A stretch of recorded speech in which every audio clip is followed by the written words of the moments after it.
നമസ്കാരം. സ്മാർട്ട് വർക്കേഴ്സിന്റെ പുതിയൊരു വീഡിയോയിലേക്ക് എല്ലാ കൂട്ടുകാർക്കും സ്വാഗതം.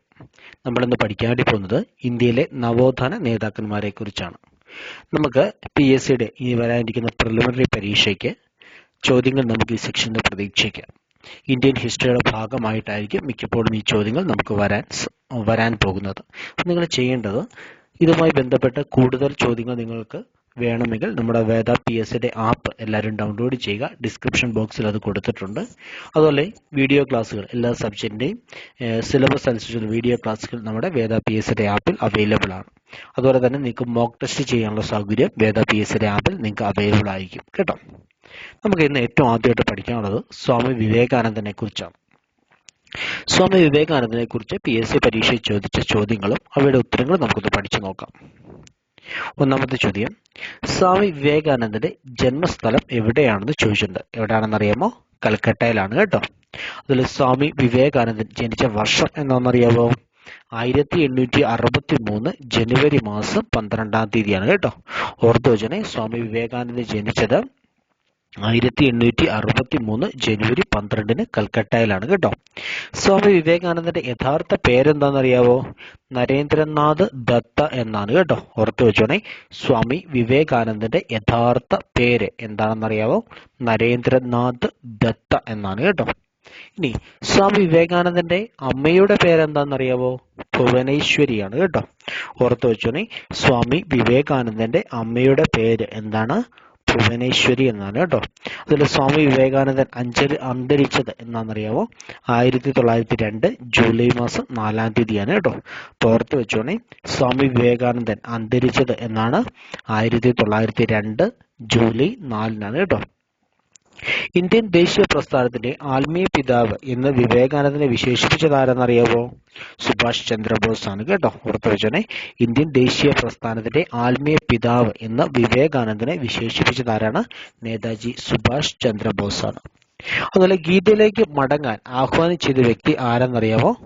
സ്വാമി വിവേകാനന്ദനാണ് കേട്ടോ. ഓർത്ത് വെച്ചോണേ, ഗീതയിലേക്ക് മടങ്ങുക എന്ന് ആഹ്വാനം ചെയ്ത ആരാണ്? സ്വാമി വിവേകാനന്ദനാണ് കേട്ടോ.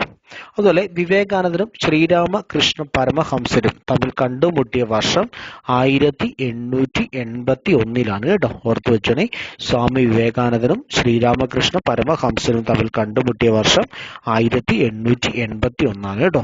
അതുപോലെ വിവേകാനന്ദൻ കേരളം സന്ദർശിച്ച വർഷം വളരെ ഇമ്പോർട്ടന്റ് ആണ്, PSC ചോദിച്ചിട്ടുണ്ട്. 1892-ലാണ് കേട്ടോ.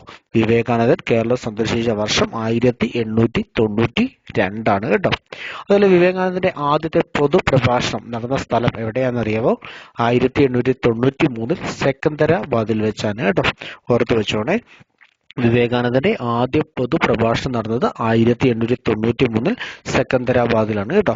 അതുപോലെ കേരളത്തിനെ ഭ്രാന്താലയം എന്ന് വിശേഷിപ്പിച്ച സാമൂഹിക പരിഷ്കർത്താവാണ് സ്വാമി വിവേകാനന്ദൻ. ഓർത്തു വെച്ചോണേ, കേരളത്തിനെ ഭ്രാന്താലയം എന്ന് വിശേഷിപ്പിച്ച സാമൂഹിക പരിഷ്കർത്താവാണ് വിവേകാനന്ദൻ. അതുപോലെ നമുക്കറിയാം, അമേരിക്കയിലെ ചിക്കാഗോയിൽ നടന്ന ലോക മത സമ്മേളനത്തിൽ വിവേകാനന്ദൻ പങ്കെടുത്തത് എന്നാണ് ഒരുപാട് PSC പരീക്ഷയിൽ ചോദിച്ചിട്ടുണ്ട്. ആരും മറന്നു പോകരുത്. 1893 സെപ്റ്റംബർ 11-ാം തീയതിയാണ് കേട്ടോ. ഓർത്തു വെച്ചാണ്, ചിക്കാഗോയിൽ വെച്ച് നടന്ന ലോകമത സമ്മേളനത്തിൽ വിവേകാനന്ദൻ പങ്കെടുത്തത് എന്നാണെന്നറിയാമോ? 1893 സെപ്റ്റംബർ മാസം 11-ാം തീയതിയാണ്. ഓക്കെ, ചിക്കാഗോ മതസമ്മേളനത്തിൽ വിവേകാനന്ദനോടൊപ്പം പങ്കെടുത്ത മലയാളി ആരാന്നറിയാവോ? രാജ രവിവർമ്മയാണ് കേട്ടോ. പുറത്ത് വെച്ചോണേ, PSC ചോദിച്ചിട്ടുണ്ട് കേട്ടോ. 1893 ചിക്കാഗോ സമ്മേളനത്തിൽ വിവേകാനന്ദനോടൊപ്പം പങ്കെടുത്ത മലയാളി ആരാണെന്ന് ചോദിച്ചിട്ടുണ്ട്. ആരാണ്? രാജ രവിവർമ്മയാണ് കേട്ടോ. ചിക്കാഗോ മതസമ്മേളനത്തിലെ പ്രസംഗത്തിന് ശേഷം അമേരിക്കൻ ജനത സ്വാമിയെ വിശേഷിപ്പിച്ചത് എന്താണെന്നറിയാവോ? ചക്രവാത സദൃശ്യനായ ഹിന്ദു എന്നാണ് വിളിച്ചത് കേട്ടോ. ഓർത്തു വെച്ചോണേ, ചിക്കാഗോ മതസമ്മേളനത്തിലെ പ്രസംഗത്തിന് ശേഷം അമേരിക്കൻ ജനത സ്വാമി വിവേകാനന്ദനെ വിശേഷിപ്പിച്ചത് എങ്ങനെയാണ്? ചക്രവാത സദൃശ്യനായ ഹിന്ദു എന്നാണ് വിളിച്ചത് കേട്ടോ. അതുപോലെ Swami Vivekananda society of New York സ്ഥാപിച്ച വർഷം 1894-ലാണ് കേട്ടോ. ഓർത്തു വെച്ചോണം, മറക്കില്ല കേട്ടോ. സ്വാമി വിവേകാനന്ദൻ വേദാന്ത സൊസൈറ്റി ഓഫ് ന്യൂയോർക്ക് സ്ഥാപിച്ച വർഷം 1894-ലാണ്. വളരെ ഇമ്പോർട്ടന്റ് ആണ്. സ്വാമി വിവേകാനന്ദൻ വേദാന്ത സൊസൈറ്റി ഓഫ് ന്യൂയോർക്ക് സ്ഥാപിച്ച വർഷം 1894-ലാണ് കേട്ടോ. അടുത്തത് വിവേകാനന്ദൻ ശ്രീരാമകൃഷ്ണ ആശ്രമം സ്ഥാപിച്ച വർഷം എന്നാണെന്നറിയാവോ? 1897 കേട്ടോ. ശ്രീരാമകൃഷ്ണ ആശ്രമത്തിന്റെ ആസ്ഥാനം എവിടെയാണെന്നറിയാവോ? ബേലൂർ മഠമാണ് കേട്ടോ. ഓർത്ത് വെച്ചോണം, ശ്രീരാമകൃഷ്ണ ആശ്രമത്തിന്റെ ആസ്ഥാനം ബേലൂർ മഠമാണ്. അതിൽ വിവേകാനന്ദൻ ശ്രീരാമകൃഷ്ണ ആശ്രമം സ്ഥാപിച്ച വർഷം 1897 കേട്ടോ. അതുപോലെ 1899 1900 പാരീസ് റിലീജിയസ് കോൺഗ്രസിൽ പങ്കെടുത്ത ഇന്ത്യൻ നേതാവാണ് സ്വാമി വിവേകാനന്ദൻ കേട്ടോ. ഓർത്ത് വെച്ചോണേ, 1899 900 പാരീസ് റിലീജിയസ് കോൺഗ്രസിൽ പങ്കെടുത്ത ഇന്ത്യൻ നേതാവ് ആരാണെന്നറിയാമോ? സ്വാമി വിവേകാനന്ദനാണ് കേട്ടോ. ഇനി സ്വാമി വിവേകാനന്ദന്റെ ഗുരു ആരാന്നറിയാമോ? ശ്രീരാമകൃഷ്ണ പരമഹംസറാണ് കേട്ടോ. ഓർത്തു വെച്ചോണേ, സ്വാമി വിവേകാനന്ദന്റെ ഗുരു ആരാണെന്നറിയാമോ? ശ്രീരാമകൃഷ്ണ പരമഹംസറാണ് കേട്ടോ. അതുപോലെ സ്വാമി വിവേകാനന്ദന്റെ ആദ്യത്തെ ശിഷ്യൻ ആരാന്നറിയാമോ? ശരത് ചന്ദ്ര ഗുപ്തനാണ് കേട്ടോ. ഓർത്തു വെച്ചോണേ, സ്വാമി വിവേകാനന്ദന്റെ ആദ്യത്തെ ശിഷ്യൻ ആരാണെന്നറിയാമോ? ശരത് ചന്ദ്ര ഗുപ്തനാണ് കേട്ടോ. വിവേകാനന്ദന്റെ ശിഷ്യയായിരുന്ന വനിത ആരെന്നറിയാമോ? സിസ്റ്റർ നിവേദിതയാണ് കേട്ടോ. വിവേകാനന്ദന്റെ ആദ്യത്തെ ശിഷ്യൻ ആരാണ്? ശരത്ചന്ദ്ര ഗുപ്തനാണ് അല്ലെ. അതുപോലെ സ്വാമി വിവേകാനന്ദന്റെ ഗുരുവിന്റെ പേരെന്താ? ശ്രീരാമ കൃഷ്ണ പരമഹംസനാണ് അല്ലെ. അതുപോലെ വിവേകാനന്ദന്റെ ശിഷ്യയായിരുന്ന വനിത ആരാന്നറിയാമോ? സിസ്റ്റർ നിവേദിതയാണ് കേട്ടോ. അതുപോലെ സിസ്റ്റർ നിവേദിതയുടെ യഥാർത്ഥ പേരെന്താണെന്നറിയാമോ?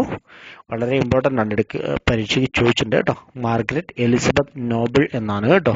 സിസ്റ്റർ നിവേദിതയുടെ യഥാർത്ഥ പേര് മാർഗരറ്റ് എലിസബത്ത് നോബിൾ എന്നാണ് കേട്ടോ. സിസ്റ്റർ നിവേദിതയുടെ ശിഷ്യത്വം സ്വീകരിച്ച തമിഴ് കവി ആരാന്നറിയാവോ? സുബ്രഹ്മണ്യ ഭാരതിയാണ് കേട്ടോ. ഓർത്തു വെച്ചോനെ, സിസ്റ്റർ നിവേദിതയുടെ ശിഷ്യത്വം സ്വീകരിച്ച തമിഴ് കവിയാണ് സുബ്രഹ്മണ്യ ഭാരതി. അതുപോലെ വിവേകാനന്ദൻ ആരംഭിച്ച ഇംഗ്ലീഷ് മാസിക ഏതാണെന്നറിയാമോ? പ്രബുദ്ധ ഭാരതം എന്നാണ് കേട്ടോ. ഓർത്തു വെച്ചോനെ, വിവേകാനന്ദൻ ആരംഭിച്ച ഇംഗ്ലീഷ് മാസിക ഏതാണ്? പ്രബുദ്ധ ഭാരതമാണ് കേട്ടോ. അതുപോലെ വിവേകാനന്ദൻ ആരംഭിച്ച ബംഗാളി മാസിക ഏതാണെന്നറിയാമോ? ഉദ്ബോധനാണ് കേട്ടോ. ഓർത്തു വെച്ചോനെ, വിവേകാനന്ദൻ ആരംഭിച്ച ബംഗാളി മാസിക ഏതാണ്? ഉദ്ബോധനാണ് കേട്ടോ. അതുപോലെ വിവേകാനന്ദന്റെ പ്രശസ്തമായ പുസ്തകം ഏതെന്നറിയാമോ? Man the maker of his own destiny എന്നാണ് കേട്ടോ. വളരെ ഇമ്പോർട്ടൻ്റ് ആണ് കേട്ടോ. Man the maker of his own destiny എന്ന പുസ്തകം എഴുതിയത് ആരാണ്? സ്വാമി വിവേകാനന്ദനാണ് കേട്ടോ. അതുപോലെ വിവേകാനന്ദന്റെ പ്രശസ്ത വചനം എന്നറിയുമ്പോൾ ഉത്തിഷ്ഠത ജാഗ്രത പ്രാപ്യവരാൻ നിബോധിത എന്നാണ് കേട്ടോ. ഉണരൂ എഴുന്നേൽക്കൂ, ലക്ഷ്യം നേടുന്നത് വരെ പ്രവർത്തിക്കൂ എന്നാണ് കേട്ടോ.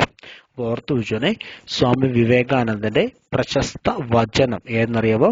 ഉത്തിഷ്ഠത ജാഗ്രത പ്രാപ്യവരാൻ നിബോധിത എന്നാണ് കേട്ടോ. ഉണരൂ എഴുന്നേൽക്കൂ, ലക്ഷ്യം നേടുന്നത് വരെ പ്രവർത്തിക്കൂ എന്നാണ് കേട്ടോ. അതുപോലെ വിവേകാനന്ദന്റെ പ്രധാന കൃതികൾ ഏതൊക്കെയാണെന്നറിയാമോ? രാജയോഗ, കർമ്മയോഗ, ഭക്തിയോഗ, ജ്ഞാനയോഗ മുതലായവയാണ് കേട്ടോ. ഓർത്തു വെച്ചാൽ വിവേകാനന്ദന്റെ പ്രധാനപ്പെട്ട കൃതികൾ ഏതൊക്കെയാണ്? 1 രാജയോഗ, 2 കർമ്മയോഗ, 3 ഭക്തിയോഗ, 4 ജ്ഞാനയോഗ. ഇതെല്ലാം സ്വാമി വിവേകാനന്ദന്റെ പ്രശസ്തമായ കൃതികളാണ് കേട്ടോ. അതുപോലെ വിവേകാനന്ദ പ്രതിമ സ്ഥിതി ചെയ്യുന്നത് എവിടെയാണെന്നറിയാവോ? കന്യാകുമാരിയിലാണ് കേട്ടോ. കേരളത്തിലെ വിവേകാനന്ദൻ എന്നറിയപ്പെടുന്ന ആരെന്നറിയാവോ? ആഗമനാനന്ദ സ്വാമികളാണ് കേട്ടോ. ഓർത്തു വെച്ചാൽ കേരളത്തിലെ വിവേകാനന്ദൻ എന്നറിയപ്പെടുന്നത് ആഗമനാനന്ദ സ്വാമികളാണ്. ഓക്കെ. അതുപോലെ കൃഷ്ണ മിഷന്റെ കേരളത്തിലെ സജീവ പ്രവർത്തനായ നവോത്ഥാന നായകനായിരുന്നു ആര്? ആഗമനാനന്ദ സ്വാമികൾ കേട്ടോ. അതുകൊണ്ടാണ് നമ്മൾ അദ്ദേഹത്തിനെ കേരളത്തിലെ വിവേകാനന്ദൻ എന്ന് വിളിച്ചത് കേട്ടോ. ആഗമനാനന്ദ സ്വാമികൾ കാലടി ശ്രീരാമകൃഷ്ണാശ്രമം സ്ഥാപിച്ച വർഷം എന്നാണെന്നറിയാവോ? 1936 കേട്ടോ. അതുപോലെ 1984 മുതൽ വിവേകാനന്ദന്റെ ജന്മദിനമായ ജനുവരി 12 എന്തായിട്ടാണ് ആചരിക്കുന്നറിയാവോ? ദേശീയ യുവജന ദിനമായിട്ടാണ് ആചരിക്കുന്നത് കേട്ടോ.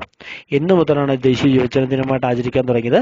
1984 മുതലാണ് കേട്ടോ. ഇത്രയാണ് നമുക്കിന്ന് പഠിക്കാനുള്ളത്. അപ്പോൾ ഈ പഠിച്ച കാര്യങ്ങൾ നിങ്ങൾ 1 2 തവണ ഈ വീഡിയോ ശ്രദ്ധിച്ച് കേൾക്കുക. അതിനുശേഷം നിങ്ങൾ നോട്ട് പ്രിപ്പയർ ചെയ്ത് വയ്ക്കണം. നിങ്ങൾക്ക് ഇതുമായി ബന്ധപ്പെട്ടുള്ള ചോദ്യങ്ങൾ ചെയ്യണമെങ്കിൽ നമ്മുടെ വേദ PSയുടെ ആപ്പ് ഡൗൺലോഡ് ചെയ്ത് അതിൽ നിന്ന് പഠിച്ചുകൊള്ളുക. അപ്പോൾ എല്ലാ കൂട്ടുകാർക്കും ഉന്നതമായിട്ടുള്ള വിജയം ആശംസിച്ചുകൊണ്ട് നമ്മുടെ ഇന്നത്തെ ക്ലാസ് നിർത്തുന്നു. നന്ദി, നമസ്കാരം.